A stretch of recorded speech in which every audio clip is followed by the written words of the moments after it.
Mikami Satoru is a 37-year-old average Joe living a decent and uneventful life in present-day Tokyo, and his biggest achievement is that he still has not lost his virginity. He obviously feels a little jealous when his office junior introduces him to his charming fiancée, and they want to take him out for lunch to celebrate their engagement. But just then, a crazed attacker runs towards them with a sharp knife, and Satoru pushes his junior out of harm's way only to end up getting stabbed at a vital point. The blood loss is severe and makes him feel hot. He says that he does not want it, and suddenly a voice inside his head replies that it understood the instructions and that he has been given heat resistance now. He does not have any idea about what is going on, and as he thinks about all the things he does not want, he gets resistance against them. The voice tells him that he is now resistant to stabbing and other physical damage, pain, and even cold. The newly acquired cold resistance combines with heat resistance and becomes thermal fluctuation resistance. But as Satoru realizes that he is definitely going to die, he tells his junior to destroy the hard disk in his personal computer. Our dude has got his priorities straight. He still regrets that he was going to die a virgin. If he gets a chance to be reborn, he wants to be more aggressive and go after every girl he sees. The voice in his head hears him and gives him the unique skill Predator, just not the kind of predator you would see on the news. It seems losing too much blood has made Satoru delirious, and he says that if someone was a virgin at his age, he should be compared to a sage, and he had the potential to be a great sage. The voice hears him yet again and gives him the unique skill, Great Sage. Going by this logic, even I deserve to be called a sage. Where's my skill? Satoru finally has a moment to notice the voice in his head and tells it to shut up and give him a moment's peace. But he has finally lost the last bits of his HP, and now it is game over. But then a new life starts for him, one in a world he has no idea about. A world full of magic, monsters, mythic beasts, and things far beyond what he could imagine is around him. But right now, our hero cannot even see anything and wonders where he is. He wonders what happened. The last thing he remembered was hearing a voice in his head. And then he remembered that he was already dead. But that is not enough for him to lose his cool. The only time he panicked was when he crapped his pants in grade school.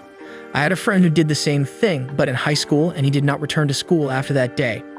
He is reincarnated as a slime and is in a cave right now, but it takes him some trial and error to recognize his fate because he has almost no senses except touch. The biggest clues to his condition are the fact that a plant just dissolves and permeates inside his body as soon as he touches it, and that his body is now formless, elastic, and bouncy. The moment he confirms that he is slime, he is quite dejected, but he gets used to it pretty quickly. His new body is quite convenient as he does not need to eat or sleep, but eats a lot of plants he can find around him, solely because there is nothing else to do. But he does not excrete anything and wonders where all the food is going. He gets an answer from the voice inside his head. It went into his limitless stomach, which was a part of his unique skill, Predator. He learns that the voice is the effect of his second unique skill, Great Sage, which is basically like his Alexa, and that is what we are going to call it. He learns about the skill Predator, using which he can eat anything, analyze and absorb its skills, and also mimic its appearance.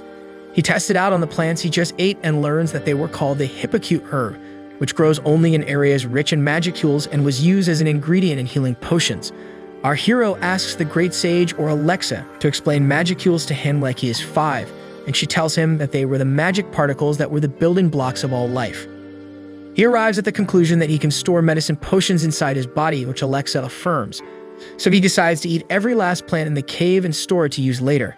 He then finds a glowing rock called the Magistone ore, which is quite valuable, and eats it all too.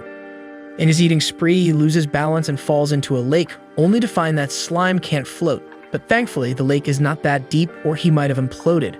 He has a clever idea and uses water as a jet stream to propel himself, and just by doing that, he acquires a skill to do just that.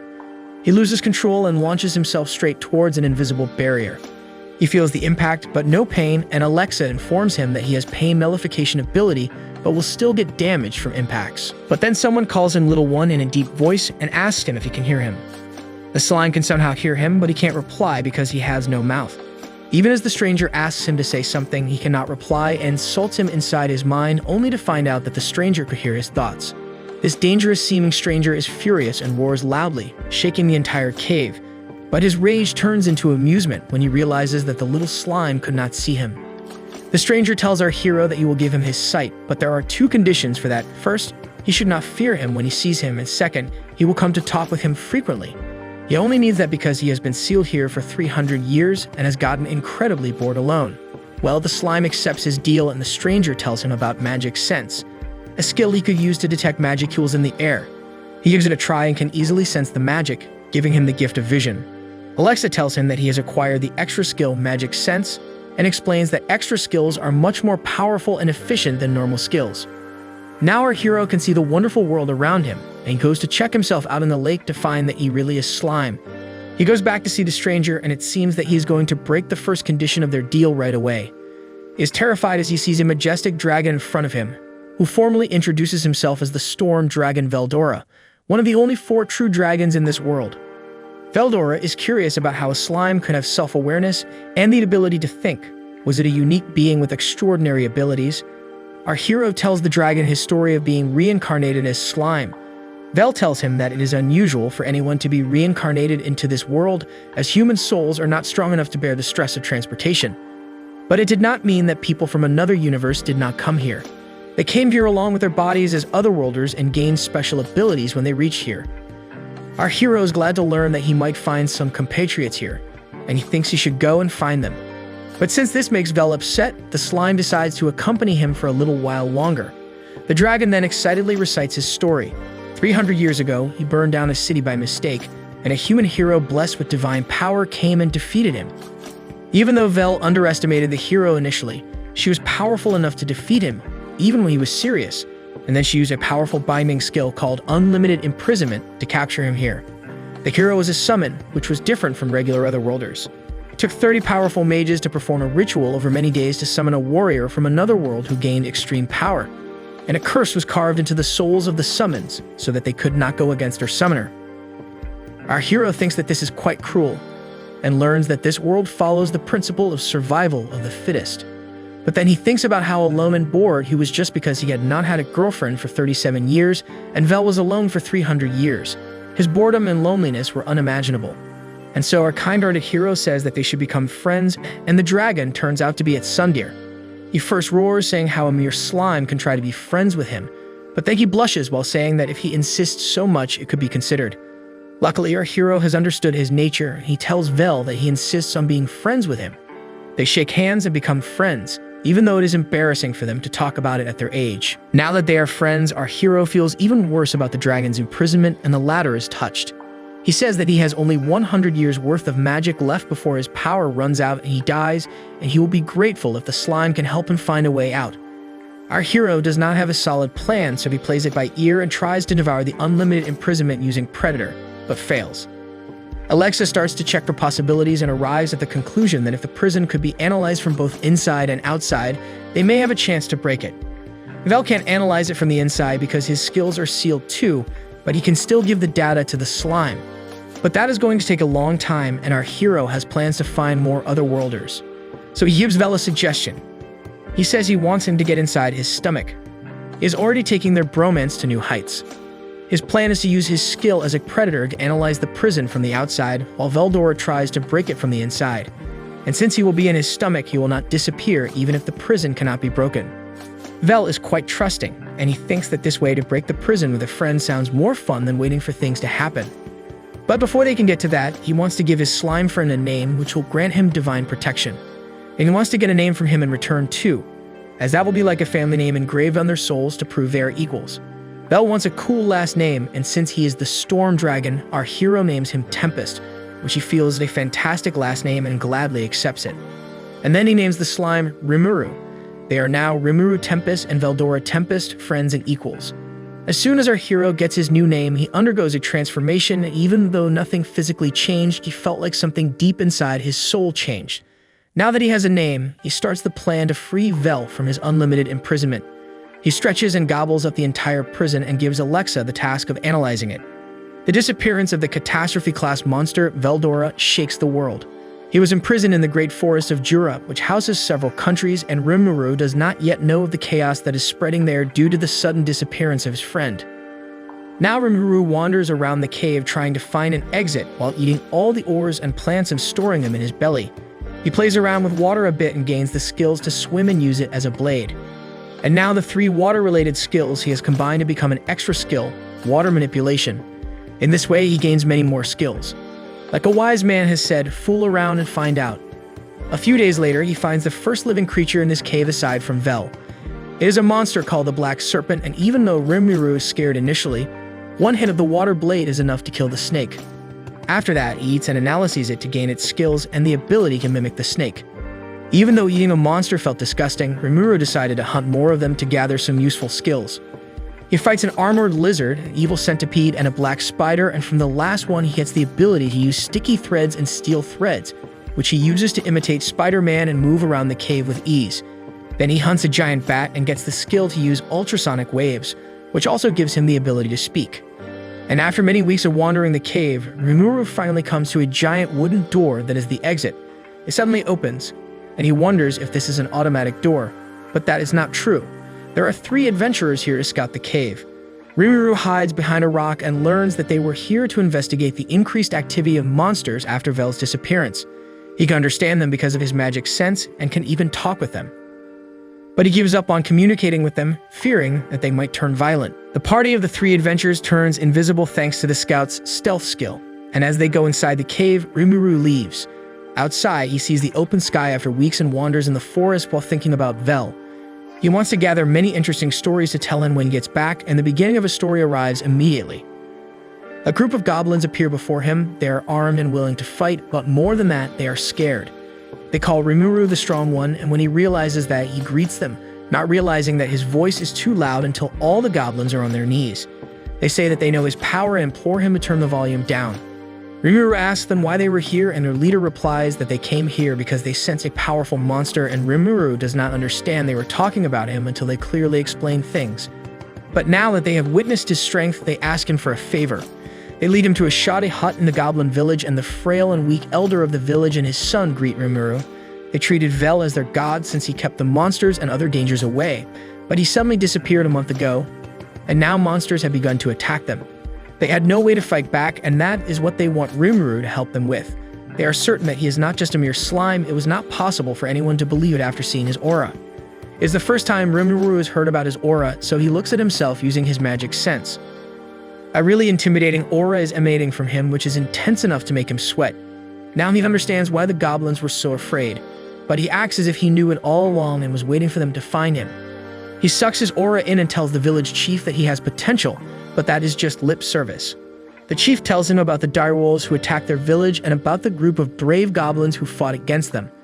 They were led by a named Goblin, who was the chief's eldest son and gave his life to deliver important information about the wolves. Rimuru learns that there are only 60 goblins capable of fighting, while the wolves are around 100. He feels pity for the goblins, but he cannot promise to help them so easily since he has to be careful about his position too. He asks the village chief what his compensation would be for saving the village. The goblins are poor and have nothing to give, so the chief bows down, saying that they can only offer their unwavering loyalty to Rimuru. He is moved and can't say no to people who have such high hopes for him. He tells the goblins that they do not need to panic. He will fight alongside them and protect them in place of his friend Veldora. The goblins are really grateful, and they bow their heads, swearing their loyalty to him. Rimuru assembles all the goblins who can fight, but there are not many promising candidates there. He tries to boost their morale and rally them, and it is quite effective and makes him look cool. Then he goes to the shed where all the injured fighters are being treated. As soon as he reaches the shed, Rimuru says it's goblin time. He gobbles up the injured goblins, throws the healing potions from the herbs he ate at them, and spits them out completely healed. In this way, he heals all the injured goblins. And once again, the goblins are mesmerized by his abilities. With more allies to fight alongside, Rimuru decides to create a fence and fortify the village's defense. At night, the wolves rush to destroy the village and find goblins on watch and a makeshift fence. In front of them is Rimuru, and he tells them to retreat if they want to live another day, but the leader of the wolves underestimates him, thinking that he is just a normal slime. He orders his pack to attack the village, but they injure themselves as they run into the steel threads Rimuru had tied around the fence. The goblins shoot arrows at the injured wolves, finishing them off for good. The wolf boss notices this and rushes to end Rimuru before anyone else, but he gets caught in the sticky thread. And then with his water blade skill, Rimuru ends his life story. He gives the rest of the wolves the option to yield or die, hoping that they will choose the first option and run away with their tails between their legs. He devours the body of their leader, acquires skills specific to wolves, and then transforms into a wolf himself. He uses the skill Menace and howls loudly, giving the wolves a chance to run away, but instead of doing that, they bow down before Rimuru and yield to him. The war is won, but now the dire wolves have also become Rimuru's underlings, quickly forgetting their differences with the goblins. The numbers of the wolves match those of the goblins, and Rimuru decides to pair them up. He wants to take up the administrative jobs too, but has trouble addressing the goblins since they do not have names. Even though the chief says that they could communicate with each other even without names, Rimuru tells them that he will name them all just for his convenience. The goblins are shocked and super excited, like they have just won the lottery. They line up before Rimuru, with the chief leading the way. Rimuru learns that the name of the chief's son who died in the battle was Rigger, so he passes on that name to the second son of the chief. He also names the chief Rigard, and both the father and son are extremely grateful for this. For the rest of the goblins, he uses a simple template. He puts whatever sound comes to mind after the word gob and gives them names like Gobta, Gobchi, and so on. The goblins are very happy, and Rimuru feels guilty that he is not putting enough effort into their names. But then, the chief Rigard asks him if naming all the goblins at once was fine for Rimuru. But ignorance is bliss, and our hero thinks that there is no problem with it. The goblins are done, and it is the turn of the wolves. The first one in line is the boss's son, and Rimuru can tell from their wagging tails that none of the wolves seem to be holding a grudge against him. He names the boss's son Ranga, and then suddenly starts melting as he loses control of his body and his vision blurs. There is a steep price to pay for naming monsters. It consumed a lot of magic. This was what Rigard was about to tell him when he told him off while being blissfully ignorant. And without knowing it, Rimuru hit his limit, leading to the activation of sleep mode to recover his power. He is fully revived 3 days later, and a cute and well-endowed goblin girl greets him. Rimuru has no idea who the girl is. If there was anyone this cute in the village earlier, he would have remembered her. The girl leaves to call Rigard, and Rimuru is in for a big shock as he sees him transformed into a tall, macho goblin. He asks him what happened here, and Rigard explains that normally monsters do not have a name, and naming a monster increases its rank and causes it to evolve. As soon as he says it, Ranga storms into the room, and now he's a unicorn dog who can brew up a storm just by wagging his tail. Rimuru goes outside to find that the goblins have evolved into a new species. The male goblins have turned into hobgoblins and the females into goblinas. And even though Rimuru was named just Ranga, all the wolves have evolved because they were connected and could share the name. They are no longer dire wolves but have become tempest wolves. Now Rimuru takes charge of the village and sets 3 rules everyone has to follow. Rule number 1, no attacking humans. Rule number 2, no fighting amongst themselves. And rule number 3, no belittling other races.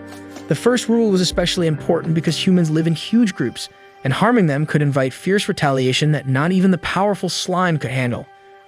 After that, Rimuru delegated the responsibilities of the village and declared Rigard the Goblin Lord, who was moved to tears on hearing this. Other goblins and wolves also get the duties of guards, gatherers, and hunters. But they have serious problems with shelter and clothing. A team of goblins makes a house that crumbles moments after it is completed, and Rimuru thinks that even bird nests are sturdier than this. Also, the clothes of the goblins are too revealing, but they have no craftsmen who can make them here. However, there was a race with which they had traded before, and they were quite skilled at making a variety of items. These were the dwarves of Dworgen, who were known for their legendary craftsmanship and metallurgy skills. Rimuru is super excited and decides to contact them, and for that, he leaves for the city of dwarves along with a few goblins and wolves. A goblin named Gobta, who has been to Dworgen before, is acting as Rimuru's guide, while Rigger and 2 other goblins are his guards. At night, he asks Gobta about the Dwarven Kingdom, and he tells him that it is a technologically advanced modified cave system where dwarves, humans, elves, and other races live together. It seems that Rimuru has a type, and as soon as he hears about elves, he cannot focus on anything else Gobta is saying.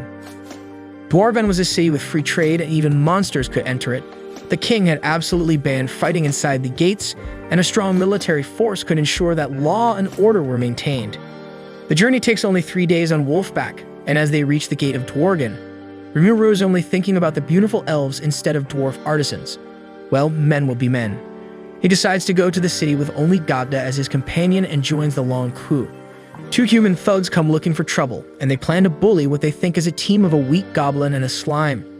Rimuru tells them that he was a kind person or slime, and he was willing to let them go away peacefully. But the thugs are grossly underestimating him and calling him a weak, pitiful monster. That leaves Rimuru with no choice but to use his mimic skill and turn into a Tempest Star wolf like Ranga but larger. The thugs and their companions attack him, but the tough skin of the wolf is impervious to their pathetic attacks. Now it is Rimuru's turn, and he roars using the skill Menace. But he overdoses it, and Alexa gives him a report about how many people ran away and how many soiled their pants, just like my friend I have not seen since that fateful day in high school. But that was still a crime, and the guards threw them in jail. Gobta is in deep slumber as the head guard tells Rimuru that since this was their first offense and they did not start the fight, it will be free soon. But then a guard comes and informs him of an urgent situation in the mines where a monster has appeared and some craftsmen are injured and stuck inside. On top of that, they lack healing potions to treat them. But Rimuru comes to their rescue and gives them the healing potion he extracted from the plants in the cave. The head guard is good friends with the injured dwarves and has no choice but to trust the slime's words and his secretions. He runs to aid his friends with the healing potion, and Rimuru plays with his steel threads to pass time, eventually hanging the sleeping Gobta upside down. The guard comes back at night and has saved all 3 dwarves that were injured. They thank him, and soon the head guard lets Rimuru go. As a payment, the head guard hears him out and decides to introduce him to a skilled blacksmith who can help him. He takes him through the magic steampunk city, filled with amazing works of art, and leads him to the master weaponsmith Kaijin, who is also the guard's elder brother. And coincidentally, Rimuru finds the 3 dwarf brothers he saved yesterday. They are Garm, Garm2, and Egi, who work under Kaijin. They tell the story of how the slime's medicine saved them, and their boss is also very grateful to Rimuru. He hears his request to give him some artisans for his village, but unfortunately, he has an impossible order to fulfill and can't spare any manpower. There is a possibility of war, and a minister has ordered him to deliver 20 magic longswords by the end of the week. Kaijin wanted to refuse, but the minister named Vesta taunted his pride, and he could not let that slide. And this reminds Rimuru of his own boss and his previous life. Apart from not having enough time, the master blacksmith lacks enough raw material, the magistone ore. And if he can't deliver the swords, he might lose his license. Rimuru realizes that the magistone ore was the same thing he gobbled up in the cave. He laughs and spits it out, telling Kaijin to use that, and it was not just ore, but refined magisteel. The dwarf asks for the price of this precious resource, and all Rimuru wants is for him to send some skilled artisans to their village and teach them important things. If that is all, the dwarves can get to work as they still have 19 more swords to make. But then Rimuru gets an idea. He asks to check the longsword Kaijin has already made. It's a wonderful glowing blade that can reflect a user's magic affinity, and Rimuru says he wants to borrow it for a bit. He gobbles it up and asks Alexa to analyze this sword and mass-produce copies using the minerals in his stomach. And just like that, he makes 20 Xerox copies of the sword, which is pretty much how students do their assignments in college. Since Kaijin's problem is solved, he throws a party, especially for Rimuru, who did all the work. He is hesitant, but only until the dwarves tell him that they are going to a bar where all the servers are pretty elves. There is no way Rimuru can refuse this chance, and he hops on the plan. At the bar, he is mesmerized by the beautiful elves, who also find him cute and fight amongst themselves to hug him. Rimuru got that slime riz, and he gets to relax against some soft and bouncy pillows, and this is the closest he's ever been to a girl. He cannot control his happiness and thinks that this is paradise. He wants this moment to last forever. The party carries on, and one elf lady tells Rimuru that she is quite skilled at fortune reading, and another suggests that they should find the one he is destined to be with. Rimuru wonders if his soulmate is going to be human or slime, and the crystal ball shows him a Japanese-looking woman with a bunch of kids, and it looks like our hero is going to become a stepfather to all of them. But then a party pooper who goes by the name of Vesta comes into the bar. He was the same minister who gave Kaijin the impossible order, and he is here to taunt him about it. It's a total Karen, and it seems that he gave that order just because he was not on good terms with the blacksmith. On top of that, he wants to talk to the manager about why they are allowing a lowly slime into their fine establishment. Rimuru is annoyed, but he doesn't want to mess up with a person in power. But Kaijin has his back, and he also has some personal issues with the male Karen. He punches him hard and knocks him out, but now Rimuru is worried about the outcome. Kaijin already has an idea. He thinks he is about to be exiled and decides to become one of the artisans that Rimuru will take back to his village. He is arrested by his own brother, and both of them seem way too casual about something that is going to create big headlines tomorrow. They are put in jail, and Gobta is still sleeping. I wonder how many hours till he breaks the world record. Kaijin and his accomplices will go on trial, but he just laughs it off, saying that they will get free with a fine. Kaijin tells his story that he and the male Karen go way back. He once used to serve as a knight commander under the king, and Karen was his deputy. He was jealous of him. And when one of his ambitious projects failed, he put all responsibility on Kaijin and even gave fake testimonials to make him quit his job. Even after this, the blacksmith has no hard feelings and thinks that he is not an evil person. But keeping the past aside, he signs a verbal contract with Rimuru, and his underlings also decide to follow him. The day of the trial comes, and they are presented before the hero king of dwarves, Gazel Dwargo, who was respected for being a brave and noble warrior. Kajin and his friends are assigned a public attorney, but he is already bought out by Karen and sabotages their case without shame. Rimuru thinks that they better call Saul. The judge decides their punishment is forced labor in the mines, and Rimuru thinks that is really unfair. But then the king speaks to Kaijin and asks him if he would be interested in joining as a knight again. But he refuses, saying that he has already signed a contract that he will not break even if the king orders him. The king respects the master blacksmith and therefore changes the verdict to something that will only work out in his favor. He exiles Kaijin and his comrades, but doing that makes him sad too. And so Kaijin and the dwarf brothers are exiled, and they head out with Rimuru to the goblin village. But wait, Rimuru, I think you are forgetting something. It has been a few weeks since Rimuru returned from Dworgen with Kaijin and his group, who are now hard at work developing the goblin village. Kaijin is a blacksmith, Garm is an armorsmith. Garm too is skilled in fine crafts, and Eggy is an architect. Along with that, Rimuru was welcomed by 500 more goblins who had heard about him and gathered here for his protection. He initially wanted to turn them back, but when he asked Alexa, she told him that in the fight for dominance between the stronger species like orcs, ogres, and lizardmen, the goblins would be exterminated. So he took pity on them, took them all in, named them, and then slept for 3 more days to recover his energy. Also, Gapta became a teacher on how to summon wolves from the shadows. Because Rimuru left him hanging in the prison cell, he focused very hard, summoned his wolf, freed himself, and safely joined Rimuru on his way home. And Rigger got promoted to Goblin King with other goblin lords under him. And that somehow made him even more muscular and macho. He is there to inform Rimuru about some intruders in the village. They were humans and most probably scouts for some powerful nation looking to expand its boundaries. But it turns out to be the party that opened the door of the cave for Rimuru in episode 2. And there is also a masked woman with them who is the only capable fighter in the group and takes out the ant monsters, chasing after them using her sword skills and fire magic. But she gets a sudden bout of weakness as the last remaining ant is about to attack her, and Rimuru comes to her rescue and fries the ant using his new move, Black Lightning. The woman's mask flies off, and Rimuru finds she is the one he saw in the crystal ball. She is his soulmate Shizu, a skilled warrior who does things at her own pace.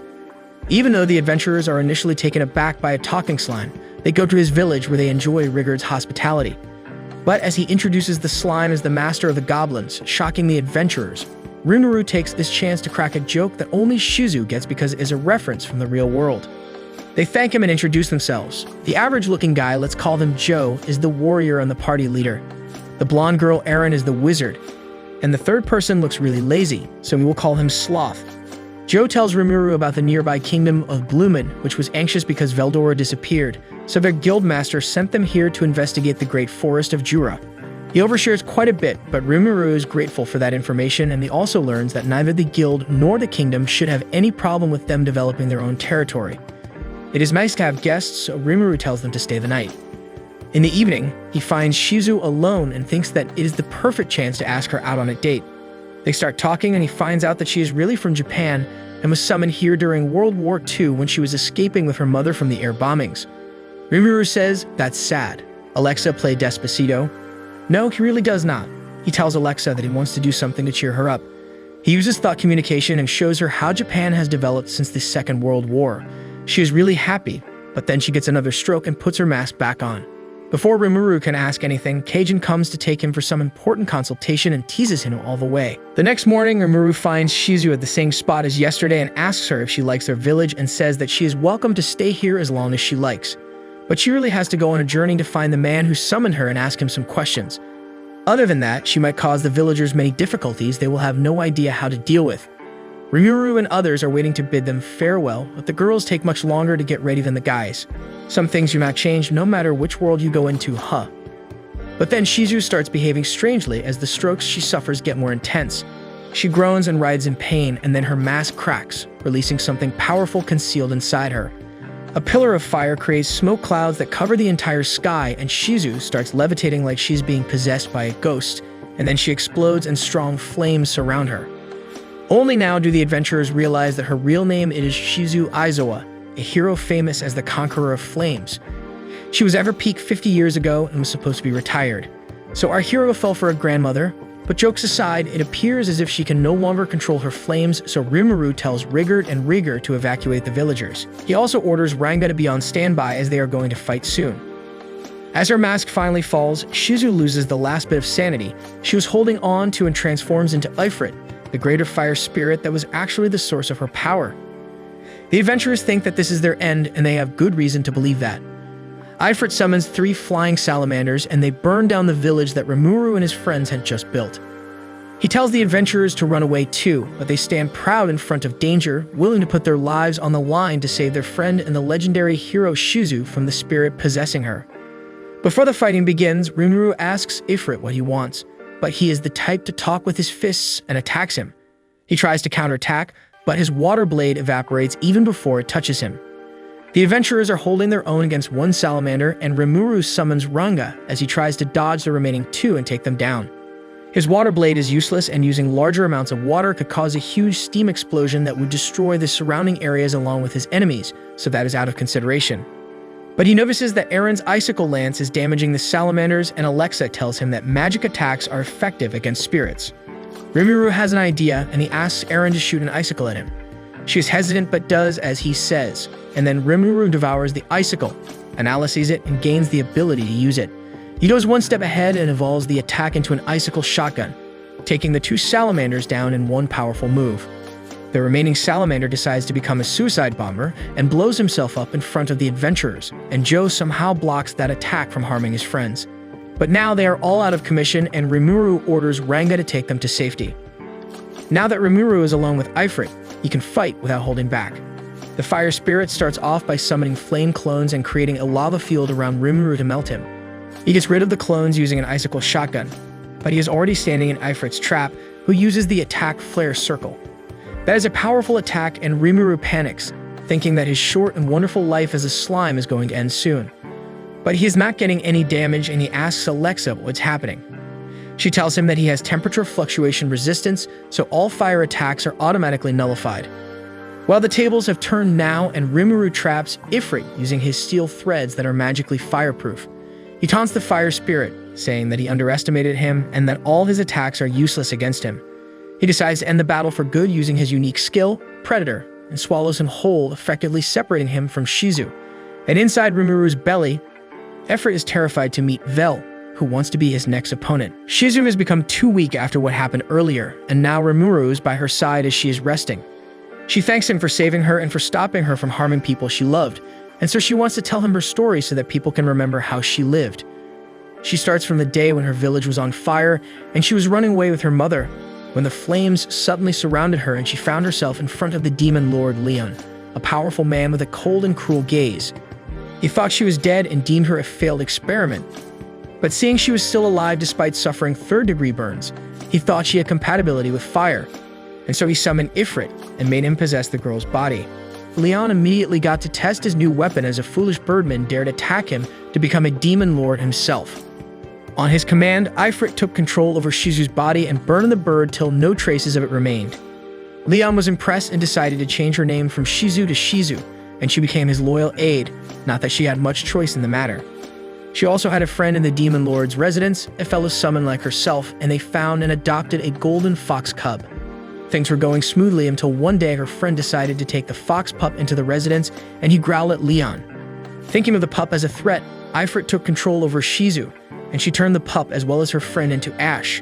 And when she realized what she had just done, the little girl was scared for life. But she continued serving the demon lord as his closest aide for years until one day the hero attacked and Leon fled, leaving Shizu as the rear guard.